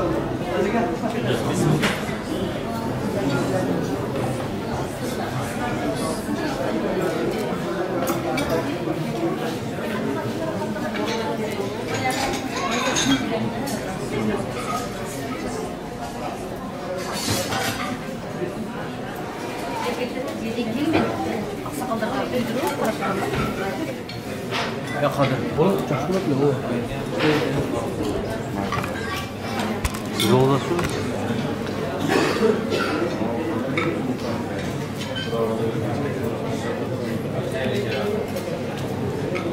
Aramızda sizlerle gelgen bir tuğanda tekçiler. Barılar Allah Teala'nın tıştırığın rahmetin berekesini kalıp salandışam. Esselamu aleyküm ve rahmetullahi ve berekatuhu. Peygamberimiz sallallahu aleyhi ve sellem күндөрдүн биринде бир сахаба менен келип саламдашат. Абдулла ибн Аббас деген. Ал сахаба Кур'ан-ы Керимди эң терең жакшы билген алымдардан бирөөсү. Пайгамбар көрүшкөндө анын колдору кабарып калган экен. Пайгамбар карап туруп айтат: "Хазихил юхиббуллаху ва расулу." Могу колду Аллах жана пайгамбар сүйөт дейт. Үмүт кылам могу колду дозок кармабайт дейт. Ал кол иштеген, жумуш кылган кол. Кыргыздарда жыргагандан жылкычы болгон жокмун дейт. Бүгүнкү күндө кичинекей эле биздин кичинекей кыштагын Карабактан ушунча адамдар, эжелер, карындаштар иллерге иштеп жаткан болсо, бүгүнкү күндө Кыргызстанда канчалган миллиондогон мигранттар Кыргызстанга чоң салымга кошуп атасыңар. Жумуштун намыс кыла турган бул төмөн жаман жумуш деген маселе болбойт. Адам атабыз дыйкан болгон, эгин эккен, башка кылган. Нух пайгамбар жыгач уста болгон. Жыгач усталар ошо Нух пайгамбардын кесибин улантып келди. Давуд пайгамбар темирчи болгон. Сварка менен иштегендер бар, Швейда иштегендер Идрис алейхиссалам тигүүчү болгон. Çünkü Muraçlar olsa İsa Aleyhisselam tavuk oldu. İbrahim Aleyhisselam kurucu oldu. Oşondan keyber cumuştu eç kaçar bunday arzıbagan başka demiş gerek. Peygamber sallallahu aleyhi ve sellem inne minazulun bir zemben keyber günahlardan bir günah var. La yukaffiru salatun al günahını namaz joyu çok kılalmayın. Valla siyamun oruzu joyu çok kılalmayın. Valla sadakatın bergen sadakan da joyu beytken. Al günahları joyu turgan inne ise Peygamber ayet men bâte kâlen min amel yedihi bâte mağfuran leh. Kim özünün üy bülösün, bala çakasın bağandı, işte çarçap gelip uktap kalgan kezde günahları keçirilip uktaydı. Peygamber sallallahu aleyhi ve sellem sahabalarında otursak bir kıçırağın jigit ötüp var. Kelbeti gelişken, figurası gelişken, takıldagan baskan jigitinden sahabalar kırar durup. Kelbeti gelişken, kıyın jigitiken, uşul jigit Allah'ın yolunda жүргөндө kanday жақсы болады. Allah'ın yolunda деген davatta, cihatta жүрсе жақсы болмақ дейді.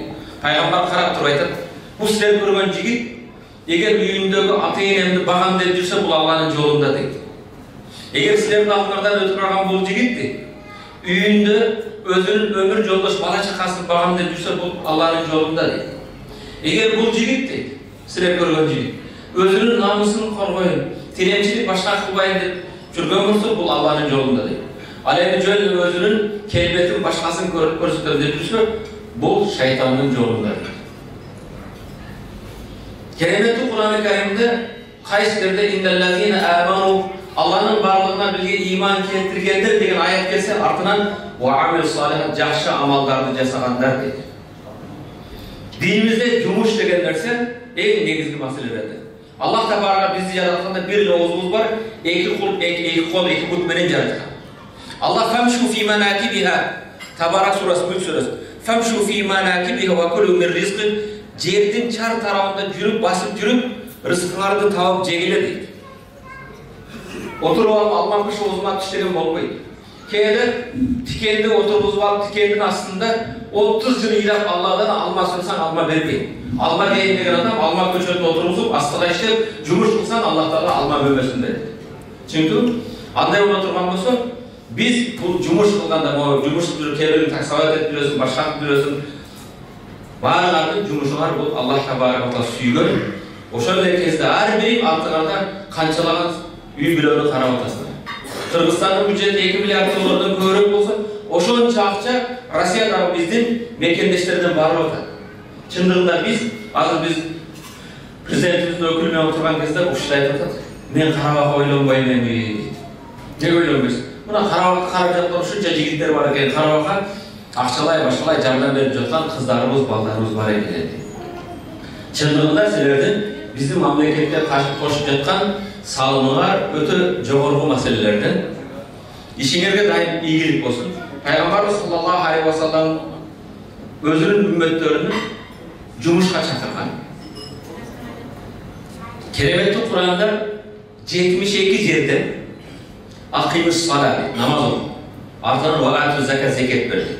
İslam'da 5 farzı var.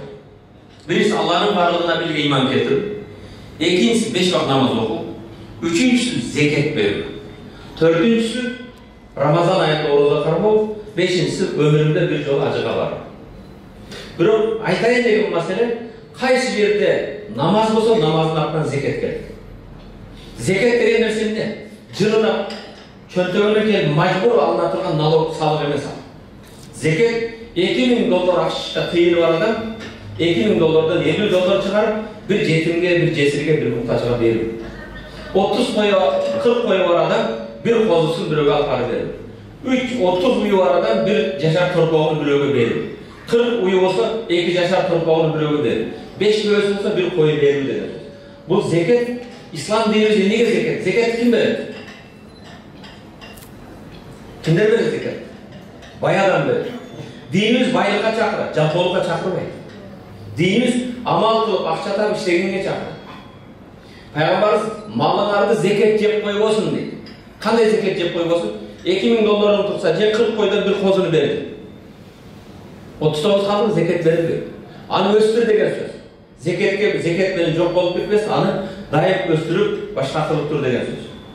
Hasan-ul Basri rahmatullahi sahabalarını көрген bir kişi.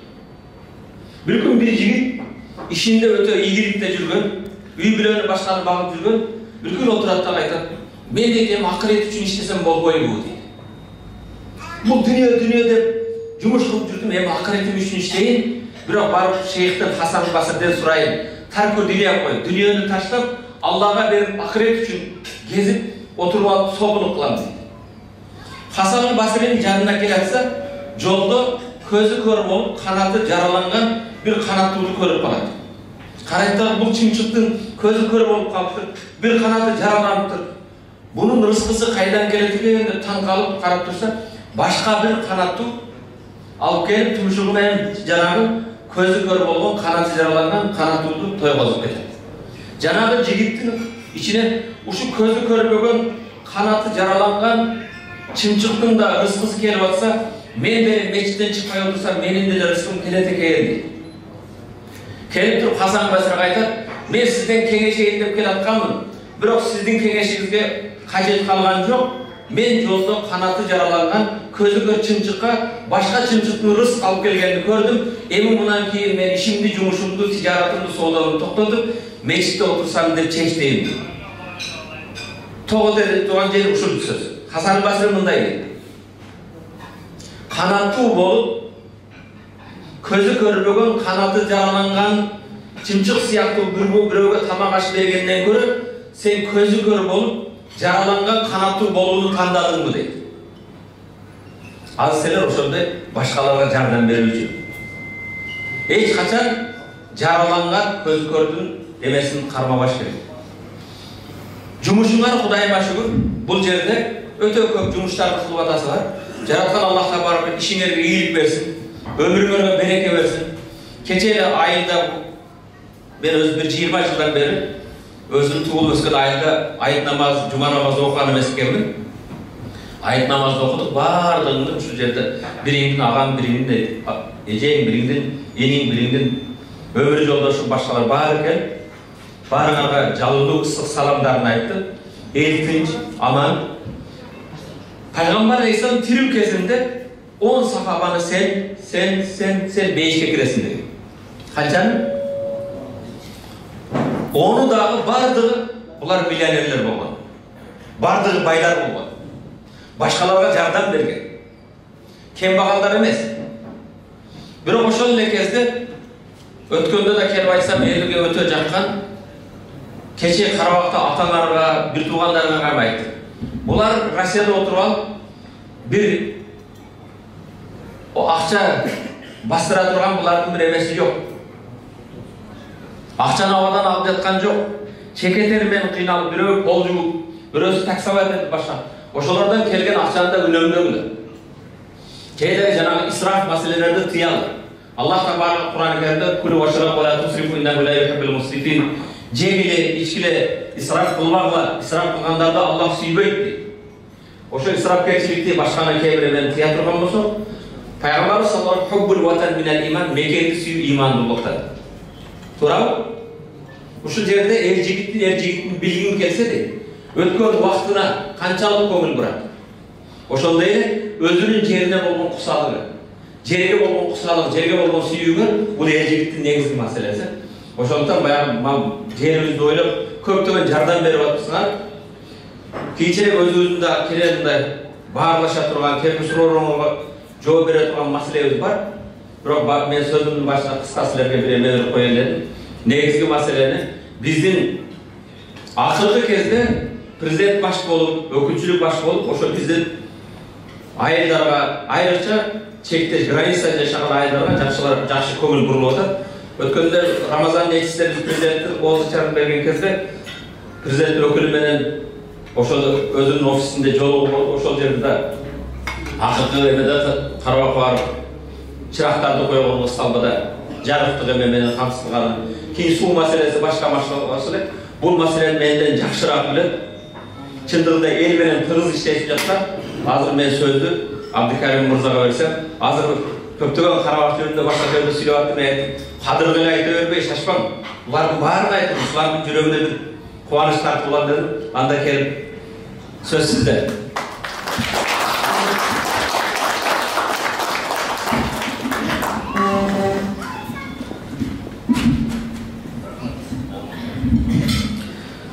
Рахмат.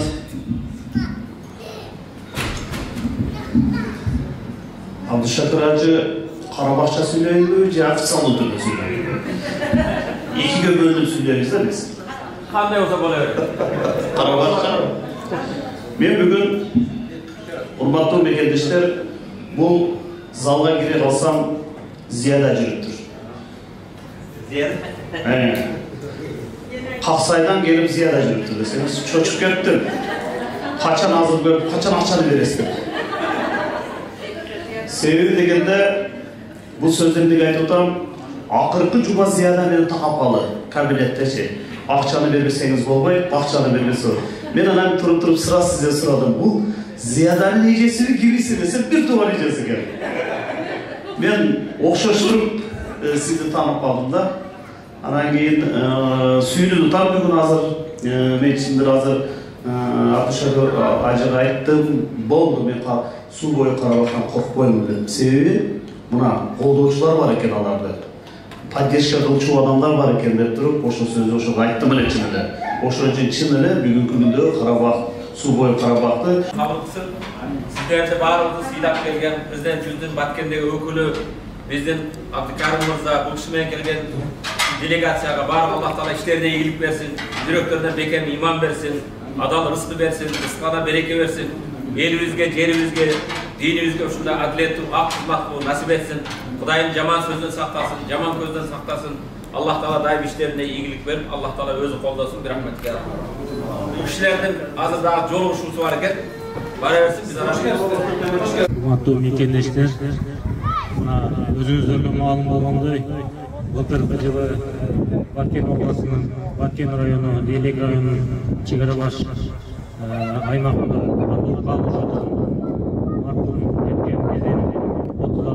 ер азаматтарыбыздын жаркын элесин арнаган иш-чаранын алкагында бүгүн спорт мелдештер дагы жыйынтыкталып отурат. Бүгүнкү азыр футбол мелдешин жыйынтыгына келип, азыр сыйлоо аземине келип отурабыз. Биздин сыйлоо аземибизге Кыргыз Республикасынын президентинин Баткен областындагы ыйгарым укуктуу өкүлү, министрлер кабинетинин төрагасынын орун басары Алимбаев Адикарим Калбекович катышып отурат. Баткен шаарынын мэри Бурханов Имамназар Апылович катышып отурат. Ошондой эле ошол кандуу кагылышы болгон окуянын очогунда жайгашкан Баткен район Аксай айлык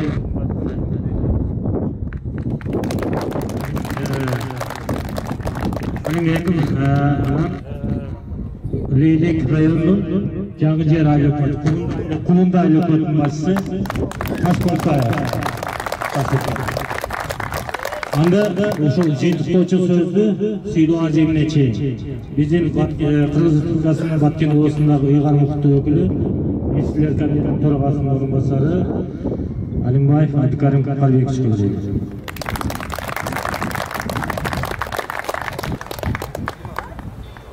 Саламатсыздарбы, урматтуу мекендештер. Бүгүн ушул Москва шаарындагы биздин мекендештердин бир жакшы иш-чарасына биз катышып отурабыз. Бул кандай иш-чара экенин азыр бул жердеги алып баруучу силерге айтып кетти. Биз Баткен областынан бир канча киши делегация катары келип, силердин иш-чараңарга катышып жатабыз. Эң негизги маселе болуп, урматтуу мекендештер билесиздер, мына Баткен областындагы Кыргыз-Тажик чекарасындагы болгон окуя. Дагы бир жолу айтып кетейин, урматтуу мекендештер, былтыркы 2021 жылкы 28-29-30 апрелдеги болгон коогалаң бул Баткен областынын эле жашоочуларын эмес, бүткүл Кыргыз элин бириктирди. Biz ошол оор учурда Кыргыз эли бир экен, Кыргыз элин ынтымагын, Кыргыз элдин биримдигин далилдедик.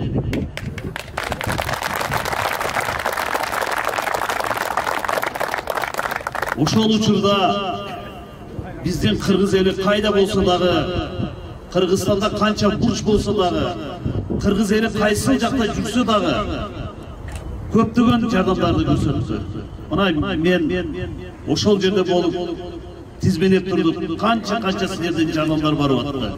Ошол үчүн урматтуу мекендештер, Баткен элинин атынан силерге баарыңарга ыраазычылыкты билдирип кетемин.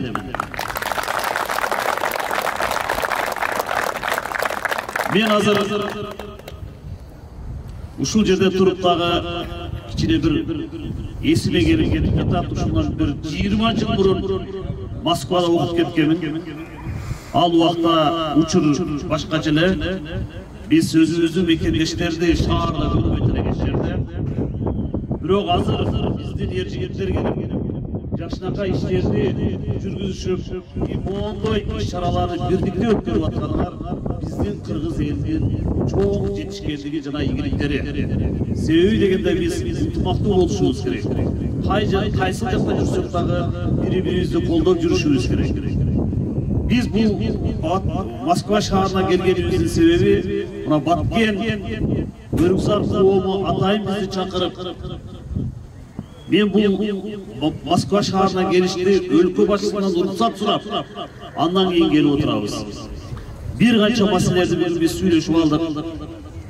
Ушул bizdi Moskvada жүргөн мекендештер 36 bizdi эр жигитибизди эстеп Куран окуп ошолордун элесине дагы бир жолу жакшынакай Куран түшүрүп, Кудайдан жакшы нерселерди тиледи. Кудайым ошонун баарын ошолорго кабыл кылсын. Урматтуу мекендештер, баарыңыздар азыр билип жатасыздар, биздин областта кандай жумуштар жүрүп жатканын, ошону менен бирге чегарадагы кырдаалды. Кудайым буйруса мен ойлоймун, кырдаал, чегарадагы кырдаал тынч болот. Азыр бул багытта бир канча жумуштарды өткөрүп жатабыз. Чегарабыз акырындап чечилип келе жатат. Менин айткарым силерден суранычым, сиздер бул бөтөн элде, бөтөн жерде жүрөсүздөр, тынч болуңуздар. Кудай буйруса Баткен обласы, башка областтардай өнүгүп, өсүп, жалпы биздин Кыргызстаныбыз жакшы бир өскөн мамлекеттерге жетишет. Баарыңыздарга чоң рахмат, ийгиликтер болсун. Анда сыйлоо аземине өтсөк, урматтуу мекендештер, футбол мелдеши боюнча ушул турнирде өткөрүлгөн командалардын арасынан 3-чү орунду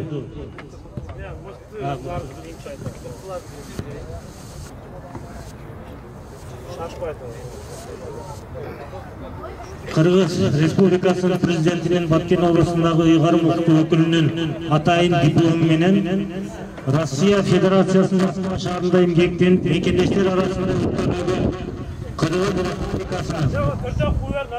Кыргыз Республикасынын президентинин Баткен областындагы ыйгарым укуктуу өкүлүнүн футбол боюнча кубогунда мыкты чабуул жасагандыгы үчүн Аписов Данияр сыйланат.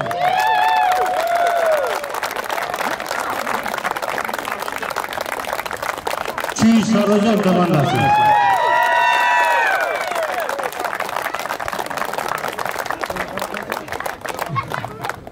Ушундай эле атайын диплом менен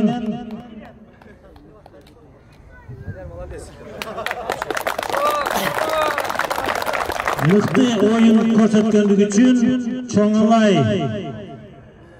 Кара Суу командасынан Эргешев Шахзатбек сыйланат.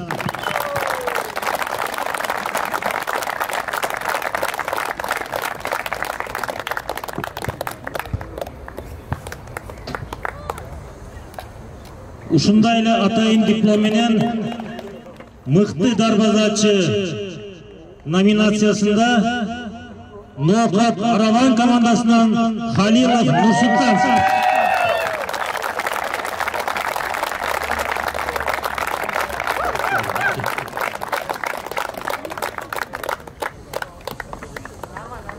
Эми командалар арасында Кыргыз Республикасынын президентинин Баткен областындагы ыйгарым укуктуу өкүлүнүн 3-чү даражадагы диплому жана 30.000 акчалай сыйлыгы менен 3-чү орунду камсыз кылгандыгы үчүн Кара Суу Чоңалай командасы сыйланат. 10 bin. Üçüncü orun 10 bin. Geçirdik.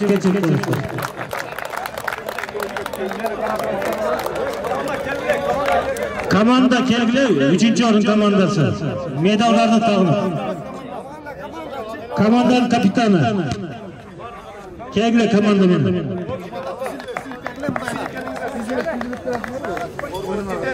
Мындай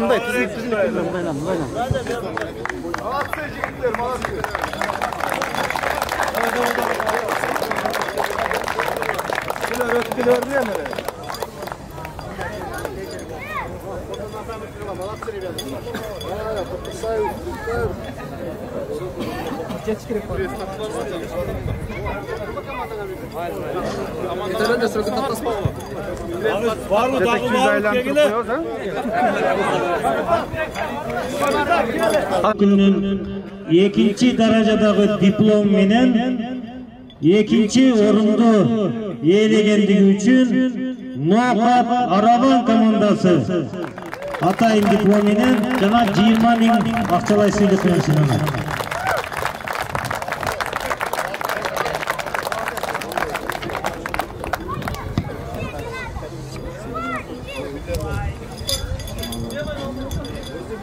Bravo.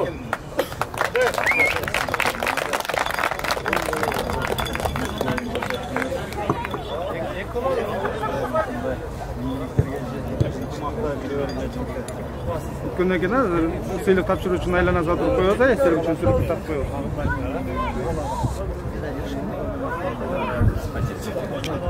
Ulan burada. Мату спорт сүйүүчүлөрү. Ушул 2 күндүк таймашта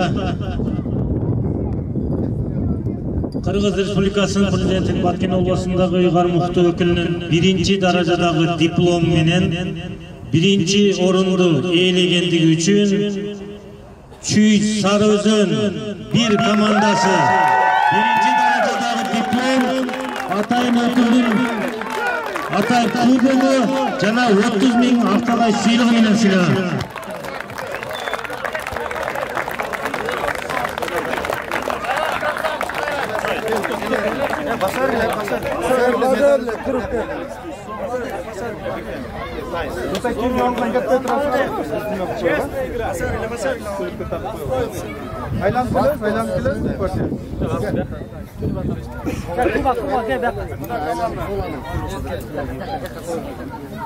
Dostlar, жетекчини айланып турабыз, жетекчилерибиз делегацияларыбызды. Команданын капитан командасы.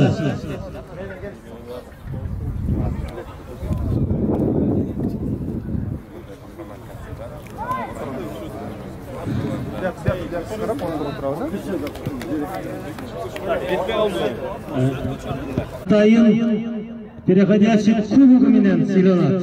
Губернатор.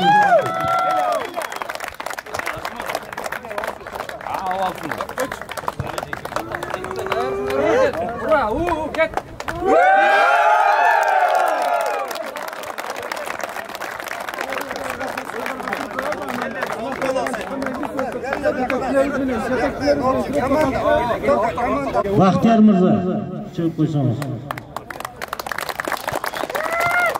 Абдыкарим, Мансур Коджо, Исраил, ушул 4 жигитке терең ыраазычылык билдиребиз. Ушундай спорттук мелдештерди уюштурууда алгылыктуу иштерди алып бара берди. Силерге ыраазычылык.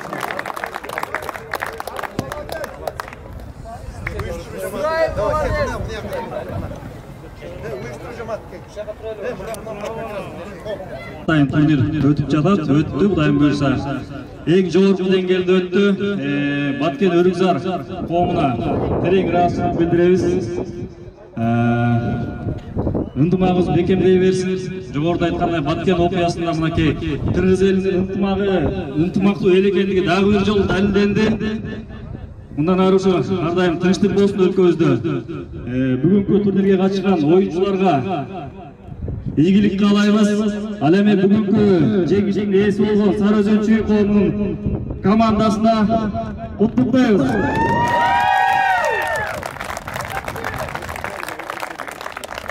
Ошондой эле бүгүнкү турнирдин уюштуруучуларына Баткен обласынан келген делегацияларға терең ризашылық білдіреміз.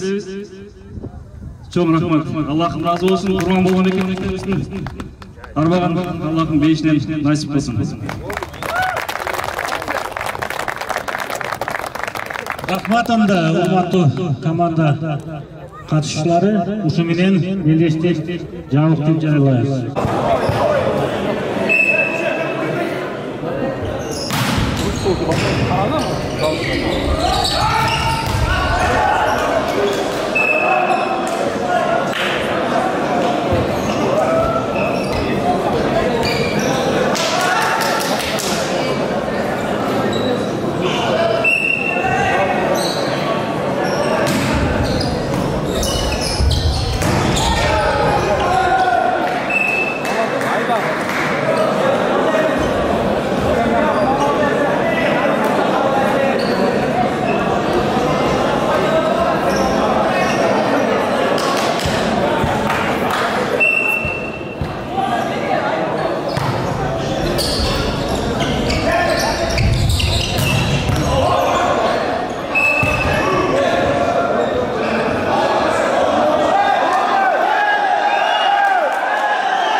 Düşmanlık gözü, hiç bu koşmaşlar.